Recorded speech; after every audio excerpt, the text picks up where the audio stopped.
Hey everyone, welcome back. My name is John Clark. I'm the host of Going Inside. I'm a therapist, I'm a group practice owner, um, I'm a teacher for therapists and a consultant, and I'm happy to be with you all today. So, we've been doing this for the past few weeks where I come on and answer questions live. Um, so, we're going to get into our first question here in a second. Before I do that, really quick reminder that we just launched our new 8-week digital detox program. It's basically a somatic IFS therapy group for practitioners where we're going to intentionally dial back our digital intake, your phone, your social media, your email, things like that, for 8 weeks as a way to help reset your system and to help give you the chance to really be with your parts through that and to get to know the parts that are involved in your digital use. If you're interested in signing up for that program, johnclarktherapy.com/digital-detox. If you're interested in a weekly consultation group with me, where we explore IFS, EMDR, somatic experiencing, how to tend to the therapeutic relationship, how to run your business in private practice, then Pathways to Self is the program for you. You can join Pathways to Self at johnclarktherapy.com/pathways. Let's get into some questions. A little under the weather, so might be a short episode today. So if you've got questions, make sure to go ahead and ask them in the comments. I'll pull them up one by one and keep answering until we get through them all.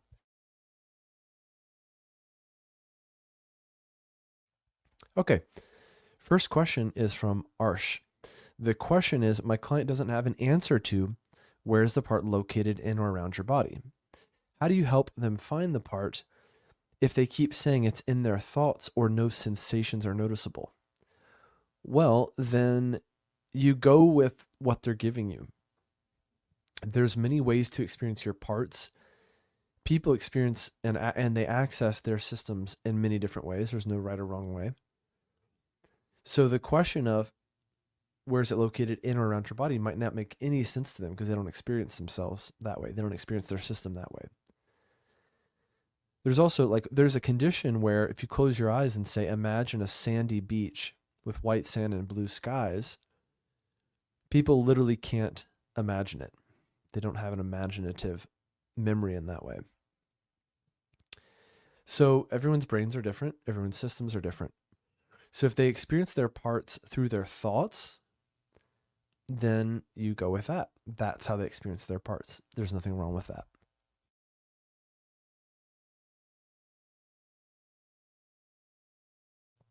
So when I'm having them get to know their parts, it's what does that part look like or sound like?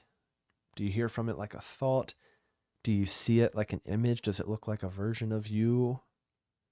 Do you notice it in or around your body? Like a sensation? So I give them really like a menu of options. And by doing that, it gives them lots of opportunity to explore their system and see how it works for them. Yeah. What can happen unintentionally is if we keep pushing for them to experience their parts in a certain way or to notice the body and they just can't, they don't have access in that way, at least not yet, then it can also activate parts that fear that IFS isn't for me or it's not going to work for me or I'm too broken or whatever. So we really, really just want to, we just want to roll with it, right? We want to roll with however they experience their systems. Yeah. Okay. I'm ready for your questions. So if you got questions, let me know in the comments. In the meantime, I'll answer some other questions that we have stored up. This question is, how do you stay oriented to self when a client's system consistently evokes rescuing, parental, or I have to help you energy in you? Well, if they're evoking that energy in you, then your job is to turn toward your parts and be with those parts and practice being with them and unblending enough to where you can then be in more self energy in the work with the client. How do you do that? First and foremost, you get to know how you know you're blended. For a lot of people, it is the body. The body does something. You have a tensing in your stomach or your shoulders or whatever, and that's how you know a part is here and you're blended. You might even just ask yourself, do I feel blended? Or how old do I feel right now? As I'm in my therapist chair and the client is spiraling, or the client says, I'm not getting better, or the client says, this IFS stuff isn't working for me. What does that bring up in you? So everything's an option, an opportunity to do a U-turn, turn and face yourself, right? What is this client bringing up in me, right? If I'm feeling this rescuing energy or this parental energy, I have to help you energy, right? That is more about the therapist system than it is about the clients. This is why, for good reason, most formal IFS training is about working with your own system, because this stuff is sure to come up, right?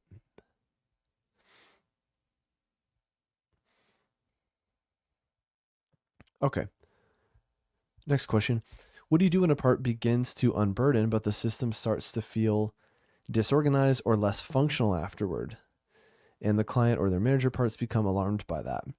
Well, you might have unintentionally bypassed some protectors.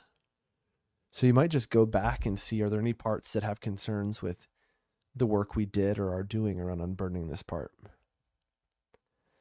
And you might actually get more information if you really slow down, you really tune in, and you invite all parts to share their thoughts, feelings, reactions to what's going on here.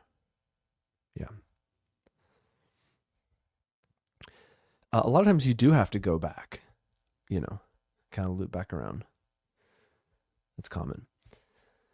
Next question is, how do you work with parts that aren't just reactive, but feel like the client's identity? Like, I am the caretaker, I am the broken one, and resist being seen as parts at all.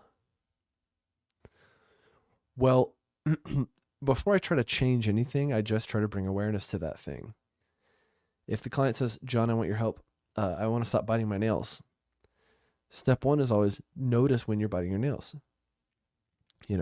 7 minutes later in the session, I go, and just notice as you're talking about your mom, you're biting your nails. Just notice that, right?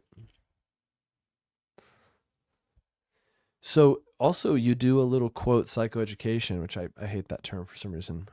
Feels belittling, I guess, to the client, to me. So I never really use it. But you might talk to the client about IFS and about this idea of blendedness, right? I had a client recently where I was like, how would you describe yourself? And she was like, I'm an anxious person, right? So it's like, you really believe at your core, on a soul level, that you are an anxious person, versus there's a part of me that worries about stuff. There's a part of me that tries to anticipate things going wrong, tries to mitigate things going wrong, right? Prevent them. So just by holding the IFS frame, we are inherently destigmatizing, right? Non-shaming, non-pathologizing. It's a part of you that worries, and there's a part of you that's really chill. Isn't that interesting, right? Maybe people would describe you as a really chill person, and you also have a part of you that's really anxious. Both can be true. What's it like to imagine holding both? Can you hold both right now in this moment? So a lot of times we're working with the both and. I'm inviting them to try to hold the both and.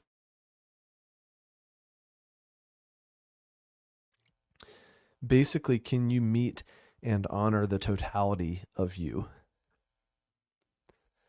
The sooner you meet these parts of yourself and embrace them and honor them and hold them, the sooner they just spontaneously unblend and unburden and give you space. And you can allow that, yeah, I worry about stuff and I'm a chill dude. That's certainly the case for me in a lot of ways.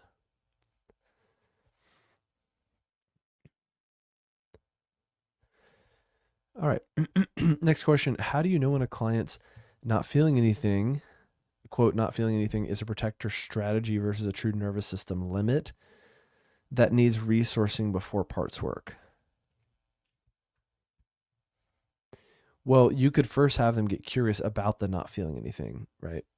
If you notice what's happening inside, and they say nothing or numb, okay, how do you feel toward the numbness or the part of you that feels numb? and see if you can generate some more self energy that way. So that's another way into the work. This whole idea of like how much nervous system resourcing do we need before, during, after parts work is a pretty hot button issue, it seems. So it's really up to you. Do you need to do some resourcing with a client before you do IFS insight work? Or when they come in and they're activated, you just see that as a trailhead and just go into the trailhead.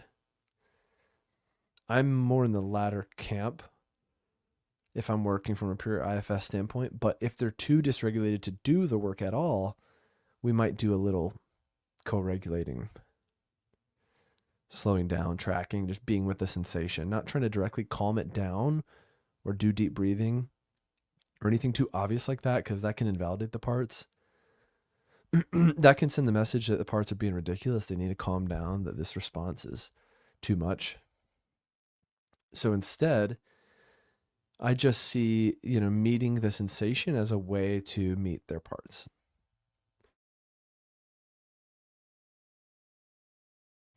Yeah. Might be an extra short episode today. I'll do another question or two. And if you all have questions live, feel free to drop them in the comments. But yeah, just doing as much as I can today. Okay. This question is, what's your approach when a client's protectors agree with you cognitively, but nothing actually shifts experientially over time? Well, sometimes parts need to see change in real life, right? Like if you make a contract with a part to like not blend with me so much when I'm at work, and the part says, well, I blend with you because I'm afraid you're going to screw up. And so the part unblends, but you keep screwing up, then the part is going to be like, dude, what the hell? This is why I'm needed. This is why I have to keep blending with you. This is why I have to keep breathing down your neck as your faithful protector. Because you don't got it. You said you got it, but now it looks like you don't got it. If IFS is fundamentally a relational model, right? And it's about restoring trust in the system. Parts need to see that we've got this, right? Yeah. If they don't, they're going to have doubt. If we let them down again, that's rupture and repair has to follow, right? So some of it is like actions speak louder than words, like show me that you've got this. Yeah.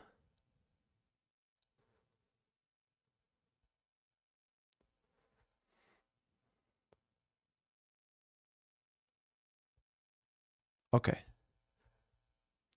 We go to about one more question here, unless I get more in the comments. Question is, how do you work with parts that carry existential pain around meaninglessness, mortality, aloneness, or what's the point, when there isn't a clear trauma origin story to unburden? Well, even if there's no clear trauma origin story to unburden, these parts are still holding this pain or these beliefs, and the offer is always that self can handle it for you. Self can hold it for you. Self is capable of holding all this for you, right? Maybe there's nothing to do about that feeling of aloneness, other than just be with it, track it, be with it, honor it. For self to be with the part that feels alone or fears aloneness or fears meaninglessness, right? What's the scariest thing about experiencing meaninglessness? Or what do you fear would happen if you experienced meaninglessness for too long or experienced a big dose of it, et cetera, et cetera? So I'm always wondering what's the fear, and I'm always using downward arrow technique, which is what do you fear would happen if we experienced more hopelessness or more meaninglessness? And then what? And then what? And then what? And then what would that mean? And then what would that mean? And then what would that mean? And then how would you deal with it?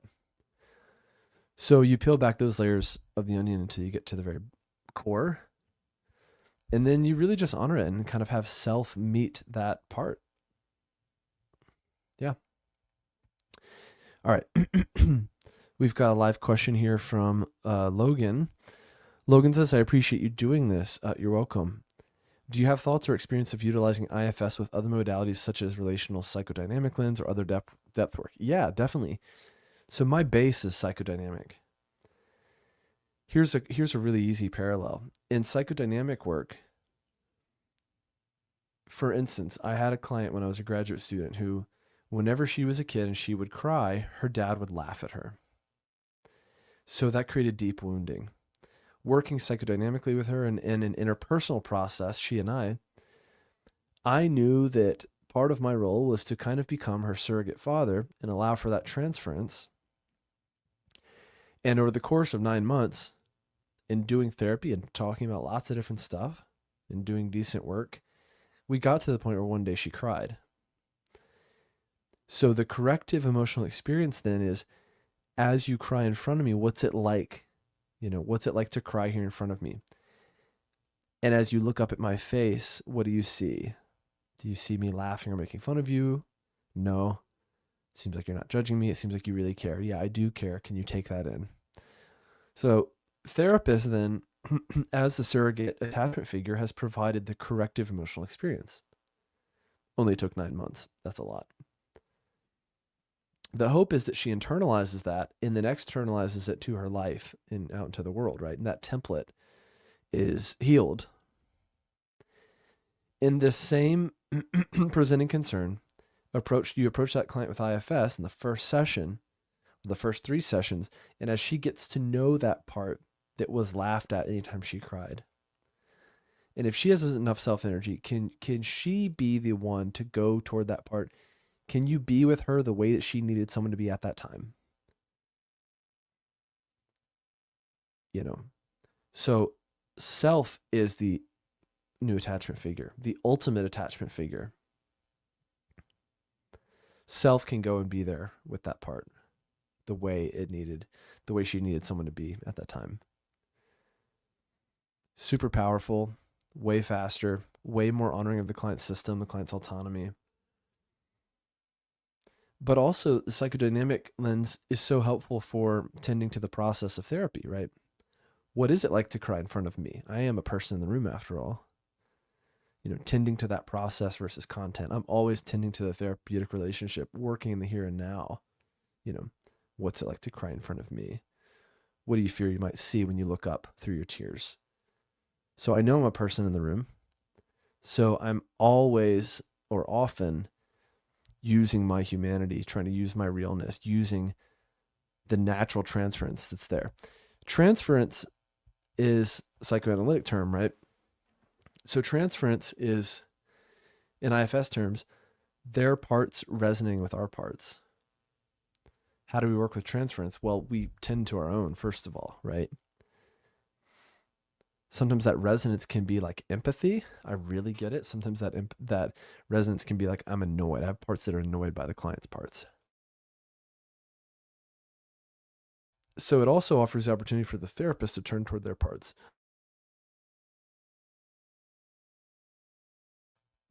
And approach that work with humility. So that's a little parallel to that work.